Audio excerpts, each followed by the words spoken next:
हक ले लड़न। वेलकम बैक नाजरीन। जी हाँ शाहीन सवाई साहब, मैं यही वक्फे से पहले आपसे पूछ रहा था कि ये इमरान खान ने जो कहा है कि मैं कमेटी बना के कल कमेटी अनाउंस कर दूंगा, कमेटी आपके साथ इनके साथ बैठ जाए, जो भी उनके साथ बैठना चाहता है उन्हें कमेटी को कायल कर लें कि मुझे माइनस करने से पाकिस्तान आगे जाता है तो मैं पीछे हटने के लिए तैयार हूँ।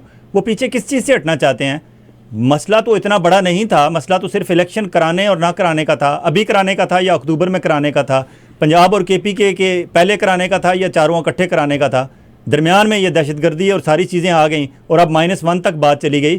तो इमरान खान पीछे किससे हटना चाहते हैं और आपको ये उनकी सियासी चाल लगती है या वो फिर ट्रैप हो रहे हैं कहीं? साहब ने बहुत अच्छी बात की है और अपनी सिंसेरिटी शो की है कि जी मैं पाकिस्तान के लिए और पाकिस्तान की वेलबींग के लिए और जो मैं नुकसान पाकिस्तान को देख रहा हूँ, जो कुछ आप जिस तरीके से कर रहे हैं उससे बहुत बड़ा नुकसान पाकिस्तान को हो सकता है जी। और उन्होंने इसीलिए ये कहा है कि जी अगर मेरी शख्सियत, मेरी पर्सनैलिटी अगर इसमें बीच में कोई रुकावट है जी तो आप मैं चले साइड पे हो जाता हूँ, आप बता दें कि आप चाहते क्या है और आप करना क्या चाहते हैं। उसके बाद वो फैसला करेंगे और डिपेंड करेगा कि जो कमेटी ये बनाना चाह रहे हैं या बनाएंगे, आई डोंट नो कि वो बनाएंगे नहीं बनाएंगे। कहा तो है उन्होंने कि मैं अनाउंस कर दूंगा, लेकिन मुझे लगता है कि अभी इसमें शायद टाइम लगे, क्योंकि कोई अगर दूसरा पार्टी उनसे बात करने को तैयार नहीं है तो वो अकेले बैठ के वो कमेटी खुद क्या करेगी या इमरान खान खुद बैठ के क्या करेंगे। तो ये पहले कोई दोनों तरफ से ये एग्रीमेंट नजर आए कि जी हम बैठ के बात करना चाहते हैं जी और किन टर्म्स में बात करना चाहते हैं। इमरान खान की तो एक ही टर्म है कि जी आप इलेक्शन की डेट दे दें और बस पे जाए, आप जो करना है करें, आप जब तक इलेक्शन नहीं होता जी। तो अगर डेट देने पे तैयार नहीं है कोई तो फिर किस बात पे बात होगी? तो कमेटी बिठा ले या खाली खुद इमरान खान बैठ जाए या पूरी पार्टी या पूरा मुल्क बैठ जाए, वो तो कहीं मसला तो वही का वही रहेगा। इसलिए ये उनकी एक अच्छी पॉलिटिकल मूव है। मेरा ख्याल है अभी इसमें इसको आगे बढ़ने में और इसको मैच्योर होने में थोड़ा टाइम शायद लग जाए, क्योंकि दूसरी साइड तो बिल्कुल अभी तैयार नहीं है। वो तो एक तरह से बुलडोज करने के लिए तैयार है हर एक को और हर चीज को जी। और उससे नुकसान जितना होगा या क्या नुकसान होगा ये अंदाजा लगाना बहुत मुश्किल नहीं है, बहुत ज्यादा नुकसान होगा। अच्छा, ये दूसरी साइड जिसकी आप बात करते हैं, दूसरी साइड में पॉलिटिकली देखा जाए तो मुस्लिम लीग नून है, पीपल्स पार्टी है, मौलाना साहब हैं, उनको समझ नहीं लग रही या वो इस जोम का शिकार है कि शायद इमरान ये सब कोई नहीं है, ये सब मौलाना साहब और नून लीग और ये दे आर नोबडीज। ये सारे के सारे छुपके खड़े हुए हैं आर्मी के पीछे, ठीक, और आर्मी और ISI are calling the shots. एक एक मूव, एक एक चीज इसको पकड़ना है, वहां से पकड़ना है, इसने जाके प्रेस कॉन्फ्रेंस करनी है, इसने इस वक्त करनी है, इसको बैन करना है, इसको उठाना है, इसको इसके कपड़े उतारने हैं, ये सारी चीजें ये लोग कर रहे हैं। इसमें गवर्नमेंट बेचारे ये तो डमीज भी नहीं, इनको डमीज भी नहीं कहना चाहिए, वो तो नाच रहे हैं कठपुतलियों की तरह, जो उनसे कहा जा रहा है वो कर रहे हैं, वो ये समझ रहे हैं। तो उनकी बेवकूफी आप देख लें। इमरान खान को तो आप कहते हैं बेवकूफ जी, उनकी बेवकूफी देख लें कि वो समझ रहे हैं कि ये सारा कुछ हलवा पका के, ये सारी इमरान खान को रास्ते से हटा के, करोड़ों लोग जो उनके सपोर्टर्स हैं उनको दबा के और सारा का सारा वो बिरयानी और हलवा जो है वो इन लोगों के हाथ में पेश कर दिया जाएगा। मेरा ख्याल है इससे बड़ी बेवकूफी किसी कोई हो नहीं सकता। ये लोग शक्ल देखते रह जाएंगे और इमरान खान अगर सामने से हट गए तो इन लोगों को तो कोई वैल्यू ही नहीं है उनके सामने। बिल्कुल। तो ये थोड़े दिन के बाद आप देखिएगा जी कि ये सब रो रहे होंगे कि जी इमरान खान के साथ हमने मिलकर इनसे लड़ाई क्यों नहीं करी, हम सब इकट्ठे हो जाते, शायद हम ये जो आपकी पूरी की पूरी इस्टेब्लिशमेंट है और शहीद एकदम शहीदों को याद करना चाहिए, लेकिन अचानक एकदम पूरा मुल्क शहीदों को याद कर रहा है। मैंने एक ट्वीट किया था जी, उसमें बड़ी मुझे कुछ लोगों ने कुछ नाराजगी तो नहीं कहना चाहिए, लेकिन उन्होंने कहा कि जी ये आपने क्या किया जी। मैंने ये पूछा था कि जी आप जो इतने शहीदों का दिन मना रहे हैं पूरा जी, तो वो कारगिल में भी आपको याद होगा कि कुछ 100 या कुछ हजार शहीद पाकिस्तान के हुए थे। बिल्कुल। आपको याद है जी? बिल्कुल। आज तक हमें किसी ने बताया ही नहीं कि कितने लोग कारगिल में शहीद हुए। बिल्कुल। और कारगिल में जिम्मेदार कौन है उनकी शहादत का? आज तक ये भी नहीं बताया गया। उस वक्त के आर्मी चीफ जिम्मेदार है या उस वक्त के प्राइम मिनिस्टर जिम्मेदार है? दोनों आपस में लड़ रहे थे जी। वो कह रहे थे कि वो जिम्मेदार है, वो कह रहे थे कि वो जिम्मेदार है, और आजकल दोनों मिलकर साथ शोहदा का दिन मना रहे हैं, और कारगिल में जो शहीद हुए वो पता नहीं कहाँ गायब हो गए, उनकी तो बॉडीज भी नहीं लेके आई वापस। बिल्कुल बिल्कुल सही। अच्छा, तो ये जो यानी ड्रामाबाजी है एक तरह से जी, अब चला रहे हैं वो उनकी अपनी समझ के मुताबिक, लेकिन लोगों को ये पता है। और एक बात मुझे पता है, जी, आप शायद बता दें सबको, जी, पाकिस्तान के यूथ और पाकिस्तान के जो सपोर्टर जो है पीटीआई के और करोड़ों में है, उनको आप माइनस नहीं कर सकते। आप एक इमरान खान को माइनस करने की बात कर रहे हैं, वो करोड़ों का आप क्या करेंगे? बिल्कुल सही, बिल्कुल सही। ये बताएं। अच्छा, ये जो आप बात कर रहे थे ना इनकी पॉलिटिकल पार्टीज़ की, वाकई वो ज़ीरो हैं, लेकिन वो अहमद मुश्ताक नाम के एक शायर हैं, उनका एक शेर है कि पता चलेगा सफ़र में मेरी वहाबन को, पता चलेगा सफ़र में मेरी वहाबन को कि ये ट्रेन तो अजमेर जाने वाली है। इन्हें उस वक्त पता चलेगा कि ये ट्रेन जो है अजमेर जाके रुकेगी, और उस वक्त अस्सलाम वालेकुम अजीज़ हम वतनों खुद आ जाएंगे, उसके बाद ये हाथ मलते रह जाएंगे।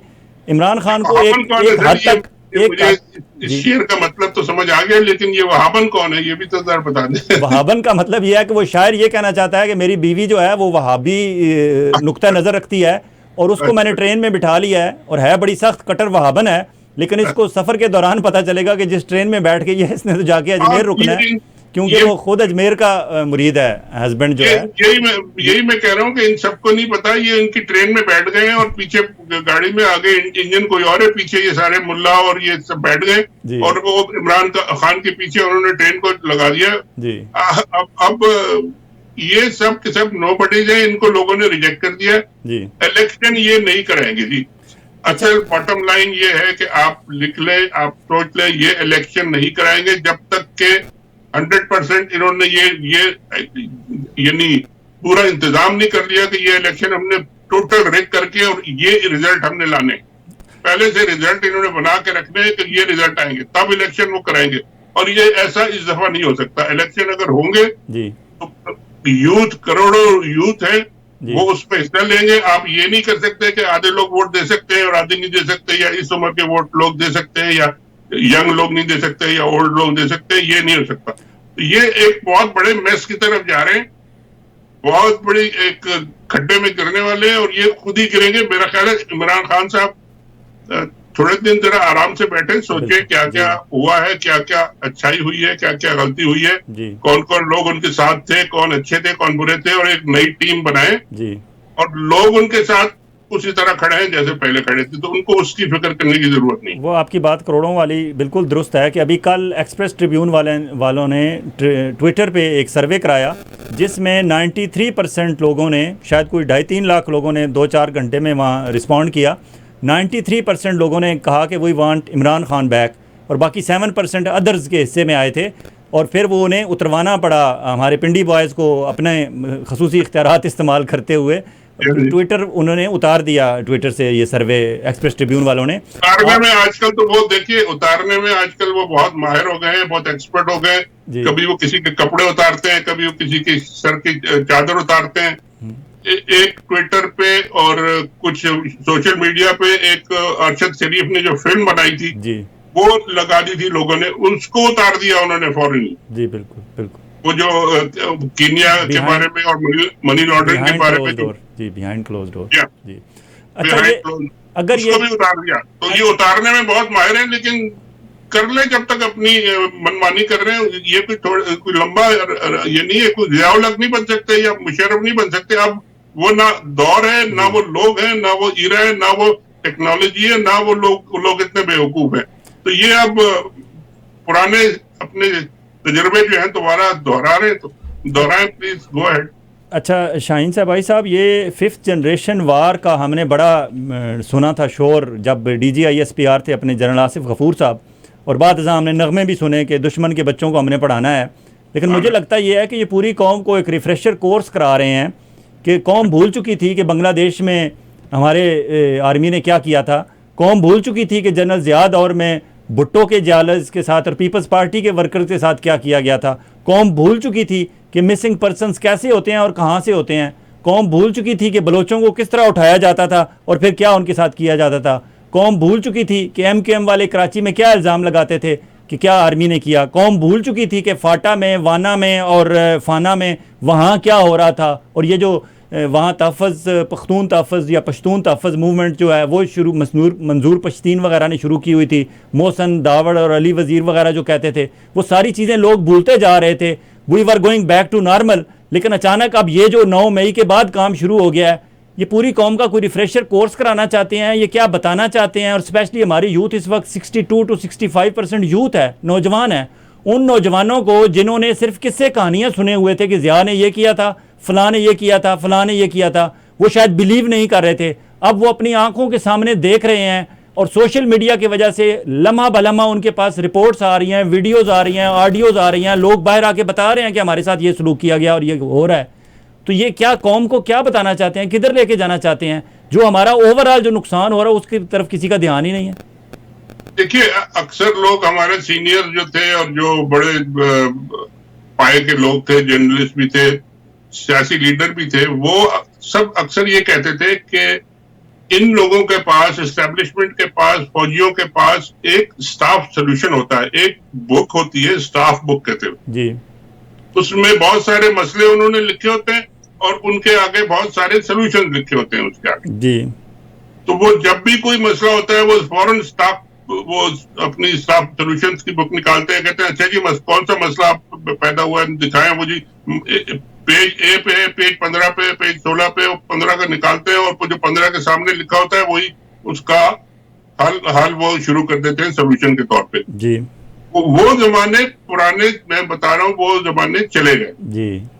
वो जमाने, अब वो स्टाफ बुक्स को इन्होंने तब्दील करना था, वो तब्दील नहीं हुई। ये खुद जो है पता नहीं कहाँ से पढ़ के, कौन कौन से एकेडमी से, और बहुत से लोग बातें करते हैं कि जी ये पीएमए एकेडमी की नहीं है, ये काकोल के नहीं है, ये फलानी जगह के हैं, ये इधर से आ गए, ये उधर से आ गए। और इंटेलेक्चुअल जो इनका विजन है वो इतना शॉर्ट विजन है जी कि इनको दूसरे दिन, तीसरे दिन, चौथे दिन का नहीं पता होगा हमने क्या करना है। आज की बात कर ले, कल का कहते हैं जी उसको उठा लो, इसको गिरा दो, इसको लिटा दो, उसको मार दो, ये इनको आता है।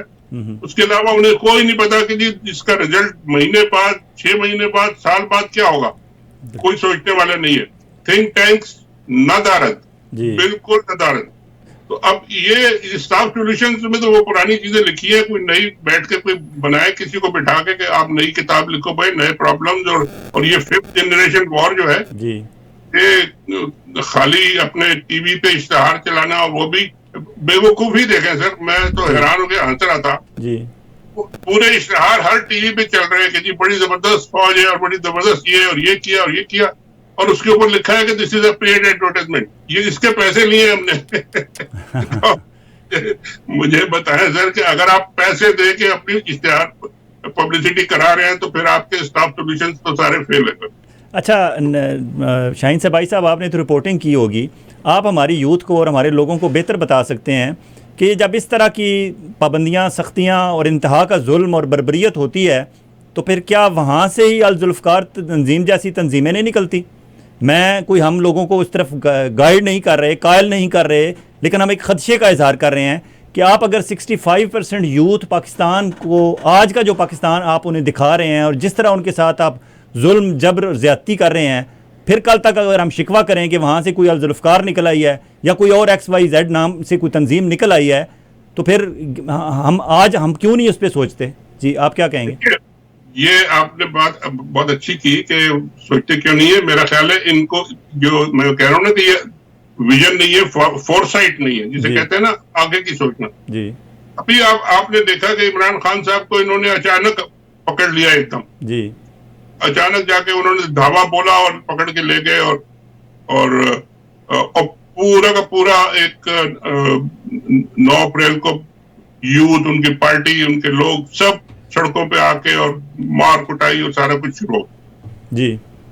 अब इन्होंने ये नहीं सोचा था, या इनको पता नहीं था, या इनकी फेलियर है ये कि ये जो कुछ कर रहे हैं इसका रिएक्शन क्या होगा। इनको कोई इनकी इंटेलिजेंस एजेंसीज ने कोई इनको फीडबैक नहीं दिया था कि जी अगर ऐसा होगा तो कौन कहाँ क्या तैयारी कर रहा है, कितने लोग कहाँ जमा हो रहे हैं, किसके पास कितना असला है, कहाँ से आएंगे, क्या करेंगे जी। और खासकर ये जो लाहौर में आपने देखा कोर कमांडर के घर पे जो हमला हुआ जी, वहां तो कोई डिफेंड करने वाला उनको मौजूद ही कोई नहीं था। वहां तो ना पुलिस थी, ना रेंजर थी, ना फौज थी, ना उनके अपने सिक्योरिटी गार्ड थे, ना कोई भी नहीं था। ये सब लोग कहाँ चले गए थे? और अगर कहीं गायब हो गए थे तो किसी ने गायब उनको या तो जानबूझ के किया होगा, और इस पे कोई बात भी नहीं कर रहा और पूछता कोई नहीं है उनसे कि भाई क्यों, किधर गए। और फिर ये जो मैं कह रहा हूँ ना कि सोचते नहीं है, जब ये रिएक्शन हुआ है तो आपने देखा कि 48 घंटे के अंदर अंदर मर्सिडीज में बिठा के उन्होंने इमरान खान को लाके घर पे रिलीज किया। बिल्कुल ऐसे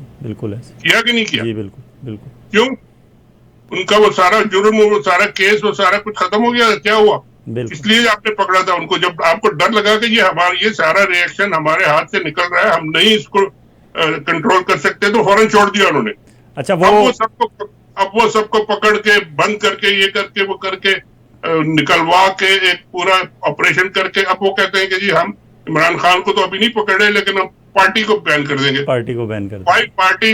पार्टी बैन नहीं हो सकती है, आप उसके 10 नाम बदल सकते हैं। पहले भी हो चुका है ये, कई पार्टियां बैन हो चुकी है, वो दोबारा खड़ी रही, उसी तरह जीती। आप दोबारा उनको मर्सिडीज में बैठा के लेके आए, कई पार्टियों को, कई लीडरों को। तो ये सब चलने वाला नहीं है सर ये। अच्छा, ये जो पॉलिटिकल पार्टीज जो छोड़ रहे हैं, जो पीटीआई छोड़ रहे हैं लोग, लगता है उन्होंने, आप अमेरिका में हैं, आपको पता है कि यहाँ गाड़ियों की इंश्योरेंस जब ली जाती है तो उसमें एक क्लाज होती है फॉरगेट एंड फॉरगिव, कि फर्स्ट टाइम अगर कोई बंदा करे फॉरगेट एंड फॉरगिव, तो ये जो बंदा स्टाम्प लिख के देता है उसे फॉरगेट एंड फॉरगिव के तहत जो है तमाम दहशतगर्दी के उस पर इल्ज़ामात ख़त्म हो जाते हैं और वो नेक पाक होके आ जाता है।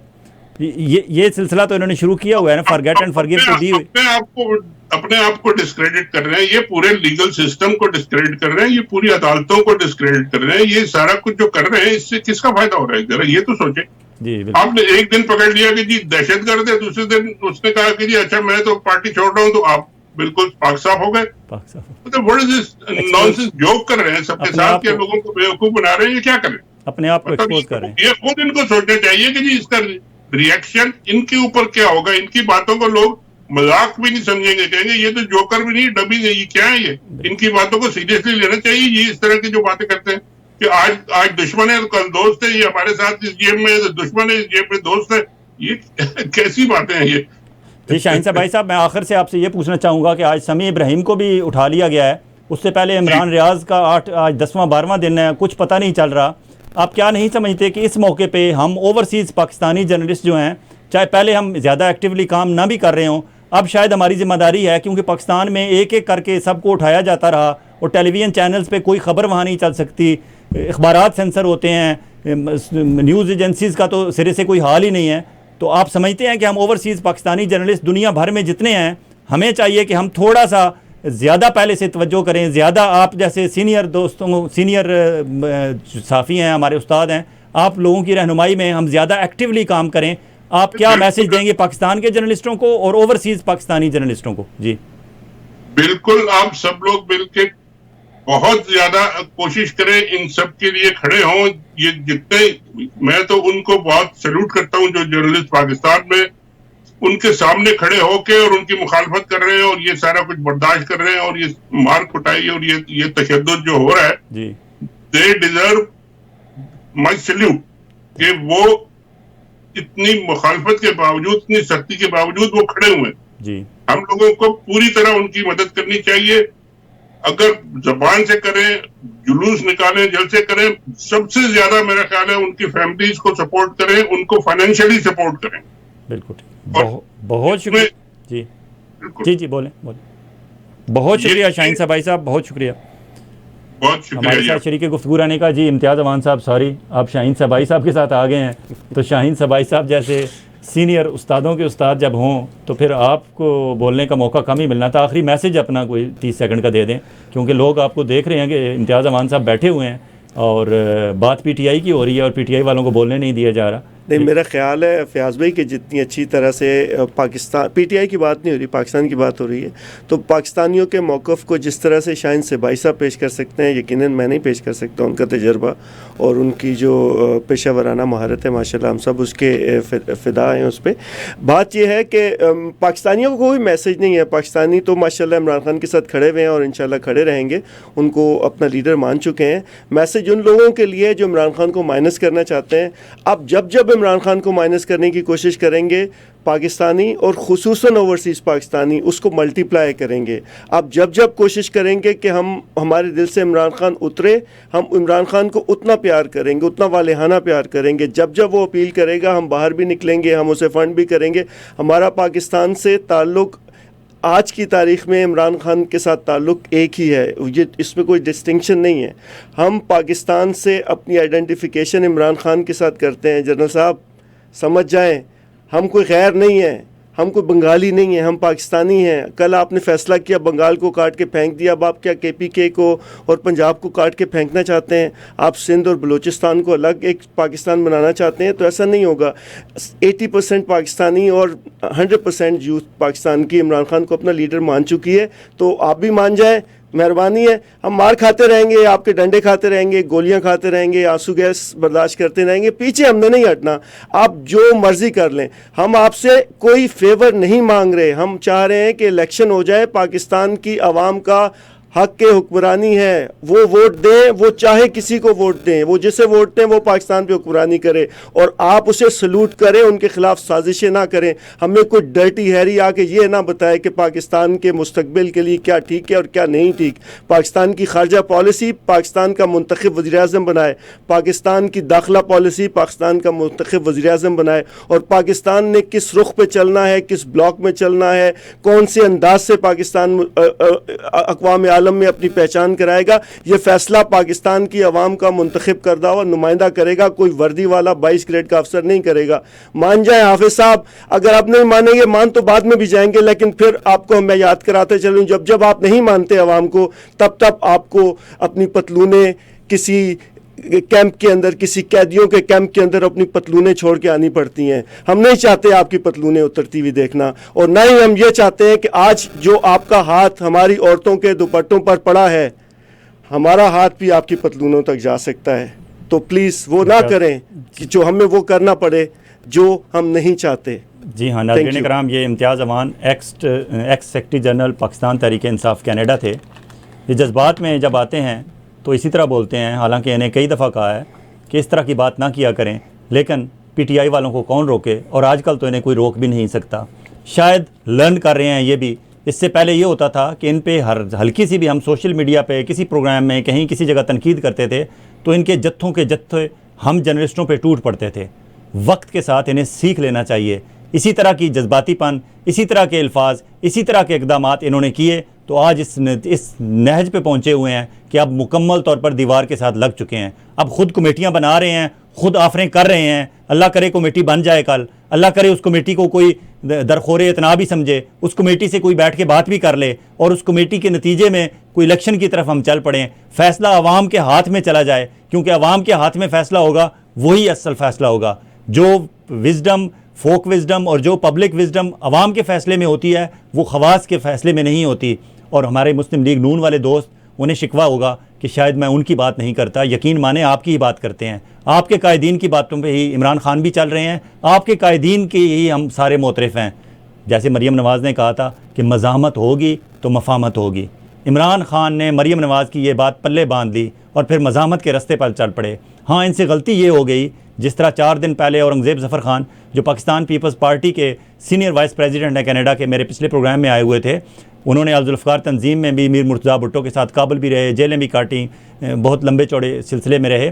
उनका कहना यह था कि PTI वालों ने जो काम आखिर में करना था वो शुरू में कर दिया। मतलब ये कि पीपल्स पार्टी वाले भी ये नहीं कहते कि PTI वालों ने गलत किया, सिर्फ उन्हें तरतीब पे एतराज़ है कि जो काम आखिर में करना था वो शुरू में कर दिया। पीपल्स पार्टी वाले भी अंदर से इनके साथ हैं और अंदर से खुश हैं, क्योंकि सिविल सुप्रीमेसी की असल जंग पाकिस्तान पीपल्स पार्टी ने कभी शुरू की थी। सिविल सुप्रीमेसी की जंग पे मियाँ नवाज शरीफ साहब भी भाग के लंदन में बैठे हुए हैं, और मियाँ साहब की आज जो लोग पार्टी छोड़ रहे हैं गिरफ्तारी के खौफ से और बाकी अजियतों के खौफ से, वो बेसिकली वो मियाँ साहब के मानने वाले हैं, क्योंकि मियाँ साहब भी लंदन कोई शौक़ से नहीं गए हुए, वो भी गिरफ्तारी के डर से वहाँ गए हुए हैं। उन्हें भी जेल में रहना पसंद नहीं, वो भी आज़ादी से कॉफ़ियाँ पीना चाहते हैं, पिज़्ज़ा खाना चाहते हैं और आज़ाद फ़िज़ा में रहना चाहते हैं। तो आज जो PTI के दोस्त छोड़ रहे हैं वो बेसिकली मियाँ साहब के नक्शे कदम पे चल रहे हैं। तो मुस्लिम लीग वाले नाराज़ ना हों, हम उनकी क़यादत को भी याद करते रहेंगे इसी तरह, और कोशिश करेंगे कि किसी दिन मुस्लिम लीग नून का कोई दोस्त हमारे स्टूडियो में आ जाए, हमारे साथ बात करे।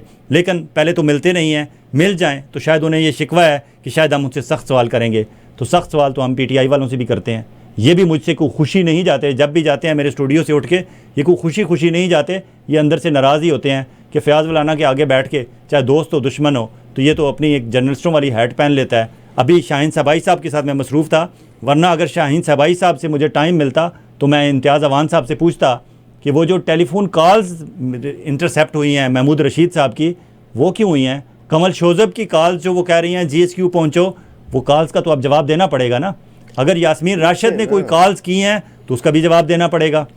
बहुत शुक्रिया जनाब हमारे साथ प्रोग्राम में शरीक रहने का। इम्तियाज़ अवान साहब आपका, शाहीन सबाई साहब का बहुत शुक्रिया कि वो वाशिंगटन DC से आए, और जिस तरह उन्होंने कहा कि ओवरसीज़ पाकिस्तानी जर्नलिस्टों को पहले से ज़्यादा एक्टिव और फ़ाल रोल अदा करना होगा, क्योंकि पाकिस्तान में तो अब गले घूंटे जा रहे हैं, आवाज़ दबाई जा रही है। कल इमरान रियाज़ को उठाया था उन्होंने, उठाने वालों ने, आज समी इब्राहिम हमारे भाई को उठा लिया।